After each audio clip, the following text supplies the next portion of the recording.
Arc Rise Fantasia. What a waste of potential. Granted, the JRPG market has never been stellar for the Wii, but this game was released in a time when JRPGs were exploding in the market. White Knight Chronicles, Star Ocean The Last Hope International, Last Rebellion, Lunar Silver Star Harmony, even Final Hallway 13.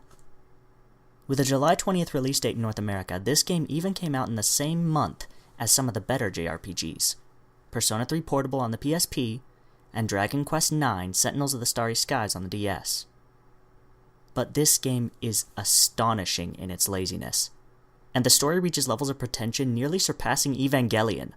But we'll get to that in due time. We open our tale on an airship with long, protruding, oar-like things in the world of Fulheim, as a swarm of dragons descends upon the ship. Oh, excuse me, fell dragons. The fell adds uniqueness. It seems the knights in this world are all issued horrendously large swords that they require both hands just to hold aloft. Our main character, Lark, however, wields a gigantic blade with one hand a la Claude Strife. The cutscene fades directly into our first taste of battle, reminiscent of Lost Odyssey, but with one distinct difference. Lost Odyssey did it better. The battle system is turn-based and works off of action points. The more AP your party has, the more actions they can do per turn. If that makes sense to you, try this on for size. You have to level up characters, just to make sure that you start out each battle with the max possible AP. Because if you don't, you almost always start without 2 or 3 of your AP. Anyway, Lark finally impales the fell dragon after the scripted battle, and sees another one swooping in behind him. So he abandons his sword and jumps straight up and into the dragon's mouth. For no reason whatsoever. Now, you could say he was trying to keep himself from being attacked, but then why not simply roll out of the way?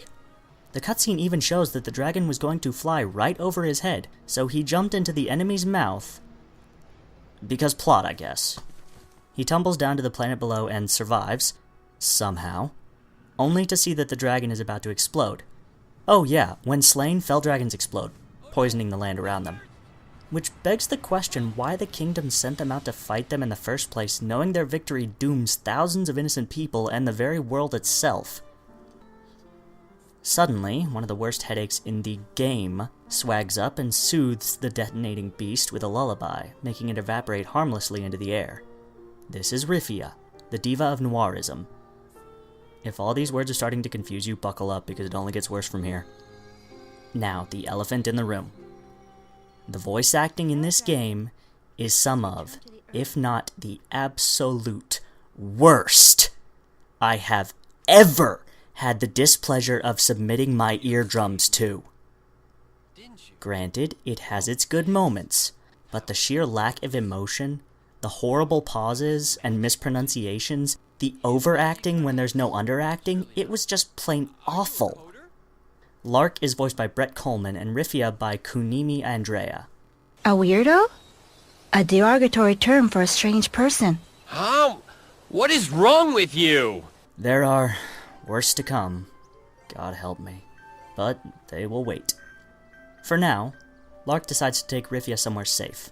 The village of Topazian, which he just happens to know is nearby, despite not knowing where he fell. After roaming the world map for a bit, and no doubt getting your ass handed to you by the unfair AI and magic system, you finally arrive. And I'm not exaggerating here, the difficulty curve in this game is ridiculous if you can call it a curve. Basically, you can run out of MP and completely faint and get a game over before reaching Topazian if you're not careful. Remember this. Whatever MP your character has, the earliest spells cost exactly 1 MP, and you'll only start with 3. That means after 3 heals, you'll be out of healing magic with Rifia, and there is no way to recover MP except by resting at an inn located in each town. That's it. You can only get higher level magic by gathering shards of each element and putting the resulting gem into a character's magic orb. Certain gems repel each other, making your magic weaker, whereas others strengthen each other, making your repertoire of magic even stronger. But in order to increase how much MP you have for each level of spell individually, you have to upgrade your orb at a shop. For each character. And to equip new gems, you have to do the same. It's the same if you want to make each element even stronger too. Apparently all the most powerful magicians either murder others and steal their orbs, or they're all freaking loaded. And I'm not talking chump change either. Slot expansions and element upgrades are seriously expensive. So the majority of the game will be spent grinding cash and EXP, resting, upgrading, and repeating the process. This is a sad excuse for padding to make the game seem longer than it actually is. And it's the main mechanic. Now that you're safe in a village, you decide to rest and deal with horribly forced dialogue between our two main headaches, before finally deciding to make the trek to Jada.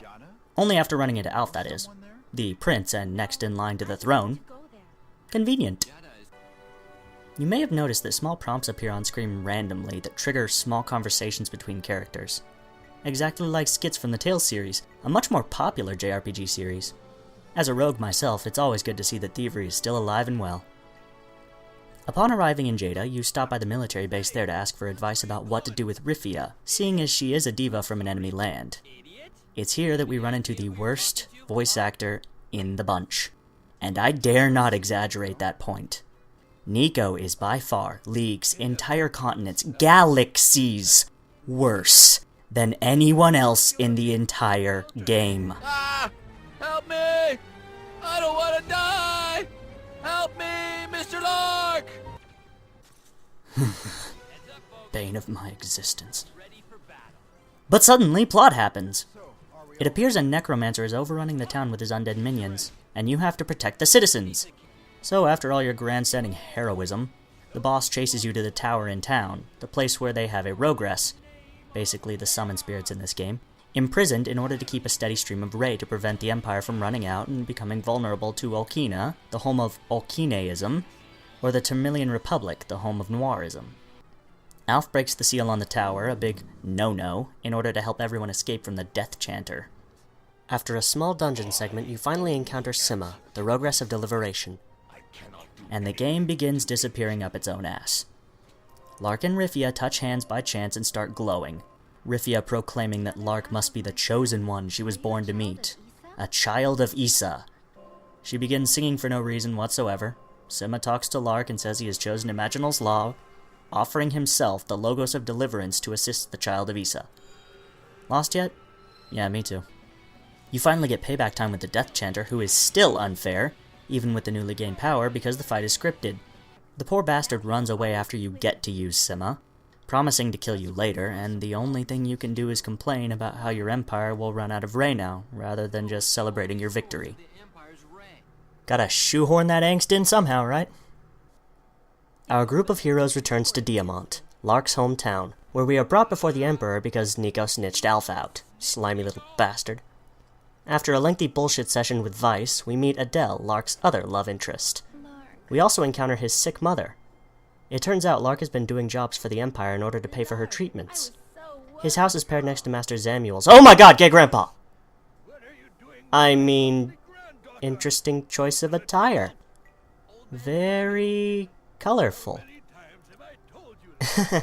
Anyway, Lark has been contracted to go to Anthrax by Lord Vice to steal the Rogress from Malkina in order to disable their skywalk, which is apparently how they're siphoning the Ray stream, and depleting the energy reserves available to Meridia. On our way about town, we meet Cecile, the justice, blah blah blah. And BOOM! Take that, Nico, you little pissant! Why can't you just let me have this? She has a message for Elena, so we go back to Zamuel's school to find it robbed. It seems Zamuel and Adele have taken off after someone he calls our old enemy. Down at the coast, we find Adele under attack by sister mages, who really don't contribute anything to the story other than just being bosses.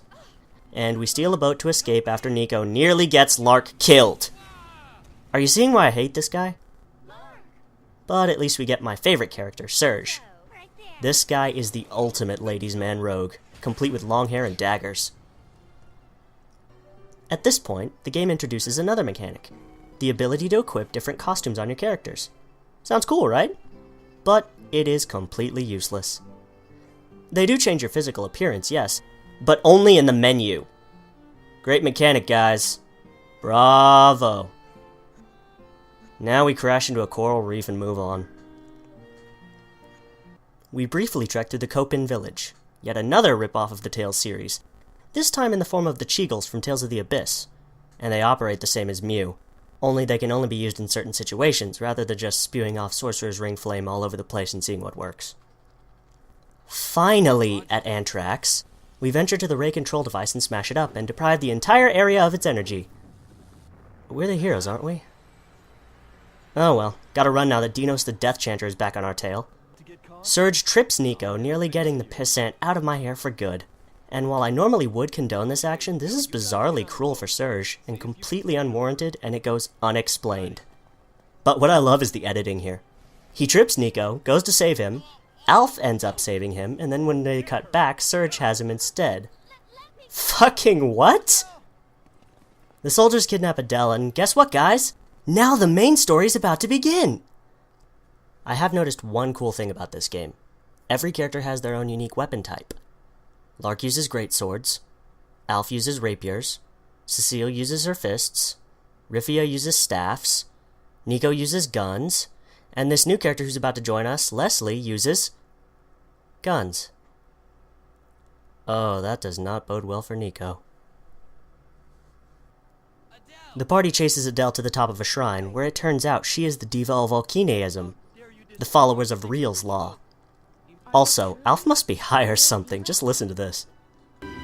Adele, what are you talking about? Service attacks now that Anthrax has no defense.